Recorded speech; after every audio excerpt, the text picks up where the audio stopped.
Buying a home doesn't just start with finding a house, and it definitely doesn't end when that offer is accepted. So, today we're going to talk about what actually happens between getting pre approved and getting the keys. Welcome, guys, to Teach Me Tuesday. We are definitely excited to be with you guys again today. We got a great topic that a lot of people ask about. They want to know about the home buying process. Everybody's process is a little different. So, today we felt like we're going to just kind of do a step by step breakdown on not just getting pre approved, but what really is happening in between. All right, guys, let's just go ahead and kick this off. So, when we're talking about just the home buying process in general, we know already that the first step is that I would say that the person should be at least pre-approved, right? We want Right. them to at least know what their buying power is, so they're not just like window shopping. What do you think, Loma? Do you I know you get probably bombarded with people between your listings and people reach out to you probably on social media wanting to probably ask you to take them to look at homes. Do you say, nope, go get pre-approved? Or what do you normally say to them? Yeah, yeah. It leads to that, guys. Sometimes, of course, um, if I'm meeting with somebody, I was just talking with Gavin, and I had a client that, well, potential client, and they are looking to sell their home to buy another one. So I told him, I said, hey, first thing we need to do is get pre-approved, okay? Mhm. Because what I don't want you to do is be homeless, right? Because I will sell your house, right? So I don't want them to go ahead and sell their home and then they're not approved to buy a new one. So that is like so important to make sure you get pre-approved first for so many reasons. So Yeah. yeah, I mean, week by week, we preach that. Step one, guys, find out your financial situation, find out what you're approved for, so you're not out there just you know looking at things that you can't afford or you're not approved to buy, and you're getting your expectations, set incorrectly.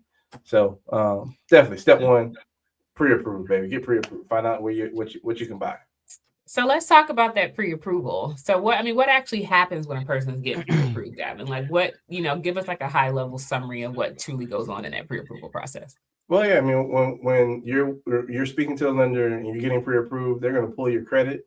They're going to ask for your income documents to find out how much money you make. They're going to look at your debt, your liabilities to figure out, hey, do you have enough room in there to afford a mortgage in conjunction with the debt obligations you already have. So a lot goes into that. I mean, you like that the whole debt analyzation, and then how much your budget. We discussed what do you, what kind of payment do you want? I mean, because yeah, you may want a $500,000 house, but if you only want to pay, $2,000 or $1,500 in a mortgage, that those two things don't equate to each other. So that's where all that is figured out, and we help you with being able to digest. Hey, yes, I want to buy a house, but this is where I'm most comfortable, or this is what I can afford. So yeah, I think that's the meat and potatoes of it right there. So That's good. All right, let's get into step two. This is your area, the house hunting, right? So once they right. pre-approved and you know what they can buy, you guys already had y'all consultation and so forth. Tell us a little bit about like what goes on in the house hunting process. Do you have like a I don't know, like a checklist or whatever, or you already have houses lined up for your clients that want to go out and start viewing things once they're pre-approved? Yeah, yeah. What I like to do is have, if it's a family or husband and wife or just an individual, like to sit down with them, do what we call a buyer's consultation. Okay. And then we just sit down, write down those must haves in the house. Okay. What are the things that you really want in your home? We already got our budget. And so we know where we want to be financially with this property, but we also got to make sure we get, if not everything we want, the majority of the things we want with that must-have list, because it's so important to have that must-have list when we start looking at different properties, because you might get bombarded with a whole bunch of things that you might want or like in a house, but we want to make sure we get the major things that we want in the property. So mhm. yeah, that's when we start doing the house hunting, house searching. We go look at it, properties. I send them properties. They let me know, hey, I like this one. Hey, I don't like that one. All right, well, cool. And I might throw in some surprise properties as well, just to kind of, broaden their horizon a little bit if they might not think that they might not be interested in a certain particular property. So, yeah. That's good to know. So I have a question. This is so off Hmm. topic, but question.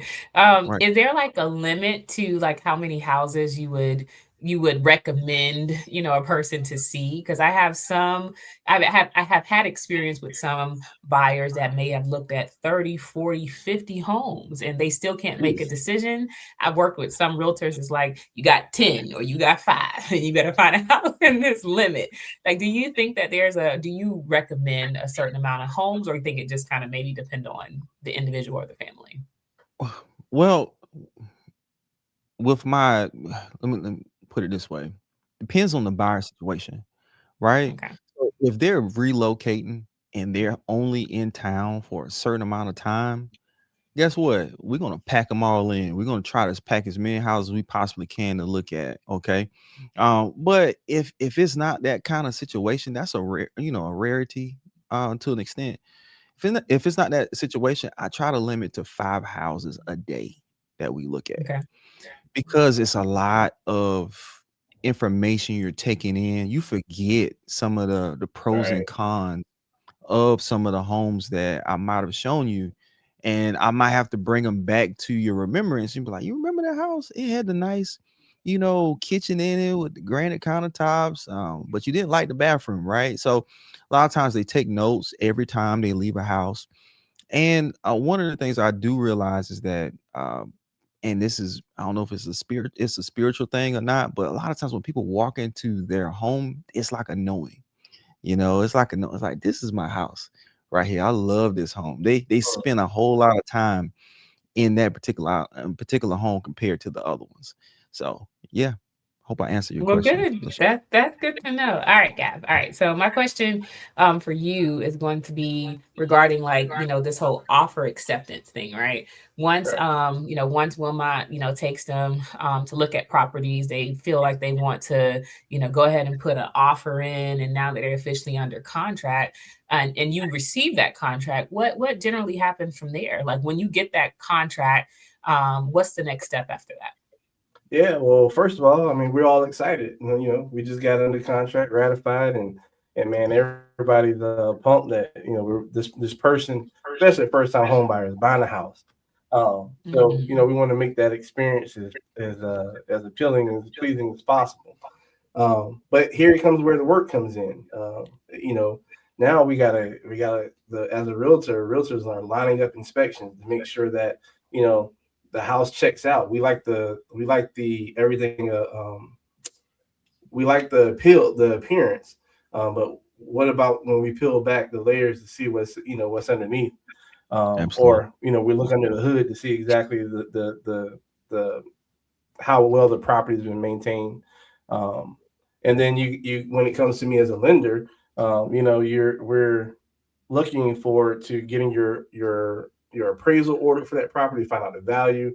Is it worth what you're buying it for? We're looking at moving your file into processing, and getting it looked at by an underwriter immediately to make sure that, hey, with all the specifics for this property, whether it's property taxes, homeowners insurance quotes, things of that sort. Everything is in alignment with what you can qualify for. Because sometimes people find a home that may be right at their budget, or right at what they can qualify for. And if some things can sway, like if it's a HOA fee that we have to take into consideration, some things can Hmm. kind of sway, and we just got to readjust and make sure that, hey, you qualify for this home. So that's that initial process of, you found the home. Now let's check all the additional boxes to make sure that, hey, yes, you can purchase this home, based on where we have you approved for. But yeah, that's that. After that offer is accepted, those are the next steps. Yeah, so I really like that And then I think because that just swings right over to Wilmot. Oh, Lashana, I think you're muted. Oh, am I go muted? ahead. I'm sorry. It was a delay. Oh, okay. Sorry about that. What only thing I was going to add before I swing it over to Wilmot when we talk about like the home inspections and so forth is you kind of, said something regarding we find out like if if everything is really approved. So, of course, in the beginning part of the process, when we're going through that pre-approval, we kind of just working with estimates or like hypothetical information or numbers. We don't really have like all the facts yet. So once you actually go under contract, what we then do is kind of tailor that contract that you receive, we kind of factor in the actual property taxes and get official homeowners insurance quotes, like Gavin mentioned about the HOA and so forth. And then we actually plug in those numbers to just make sure that, that pre-approval is still, just as solid. And then sometimes I'm sure Wilmot, you can speak to this, is that during that due diligence period, and they go and get that home inspection, they may see some things that they don't like. And so they may decide that they don't, want to proceed. How often would you say you kind of get that? Do you find that happening more often than not, or just it doesn't happen as often, would you say? Well, it does happen, guys. Guess what? Homes aren't perfect. It's just not, you know. And guess what? A lot of times with older homes, you're gonna find more stuff. Okay. So and I'm not bashing older homes, but also I do know with newer homes, it's sometimes less things that you have to worry about compared to an older home with maybe old plumbing, old electrical, maybe the HVAC unit hasn't been replaced. There's some things that you want to make sure you pay attention to during that home inspection process, or what we call due diligence period. And this is when we do all of our inspections. A general home inspection. You might want an HVAC inspection.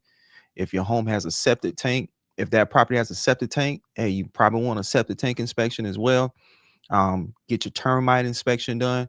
These are all the things that we go over with the buyer during that due diligence period. So we make sure the home's components are well maintained, or we might need to ask the seller and renegotiate some things if we can get some things repaired or fixed in the property.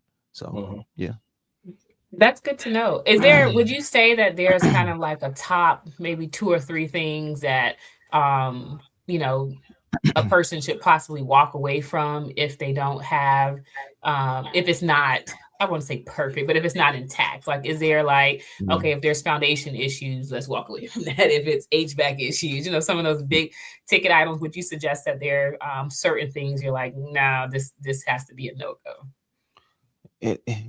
Well, it depends on the client, okay? Mhm. Because of course, you got certain types of clients like your investors. That man, that's hey, they That's they true. they like that kind of stuff because they can negotiate the price even lower. It might be Mhm. somebody, if someone is a first time buyer, don't really have experience with repairs. Okay. Be honest with you, that's something I look for in the initial before we even put an offer in on the house. Okay.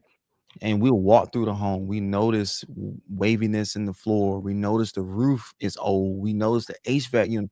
Those are certain things that your realtor hopefully will bring up to you prior to putting in that offer, because we know what's coming, what's down the line. But to answer your question, LaShawn, big ticket items, Mhm. old roof, but Mike can get the seller to replace it. Okay, old HVAC unit, Mike can get the seller to replace it. Electrical issues, major electrical issues, Mike can get the seller to fix it. All these things can possibly be fixed or renegotiated some type of way in that due diligence period. So Mhm. structural Oh, issues, foundation issues, that's a big one. Yeah. Hmm. yeah. Anything you want to add, Gavin, before we wrap up? I know Yeah. that we kind of made it through, inspections, but I know that loan goes to processing and underwriting and get that final clear to close. But take us home Yeah, I with mean, the I'll just last little stretch. run through it real quick. I mean, just to tag on to what Wilmot said, absolutely. I think things are situational. I mean, I don't think there's a absolute, you got to walk away from a deal type thing, because if you can negotiate, or things can be, be repaired, or whatever the case may be, it could be situational depending on how savvy your buyer is, or what you're able to negotiate to resolve the concerns that are there. But after all those things are resolved, then yeah, man, your loan goes into processing and now we're ready to move forward and get those final approvals. Goes into underwriting, where the underwriter is the person who makes the ultimate decision on whether or not your loan is going to be approved or not. So yeah, I mean, I know we aren't, we're wrapping up with time, but those are the main steps now after you get your inspections done. Is just finishing out the loan process to where you meet all conditions that are set by your lender, to get your financing to go through. And once you get that A-OK, man, you're clear to close. And next thing you know, we all popping champagne bottles at the closing table, and handing you your keys. So I mean that's the process in a nutshell, guys. Anything else anybody else want to add before we wrap up? Get them keys. I like all the the effects.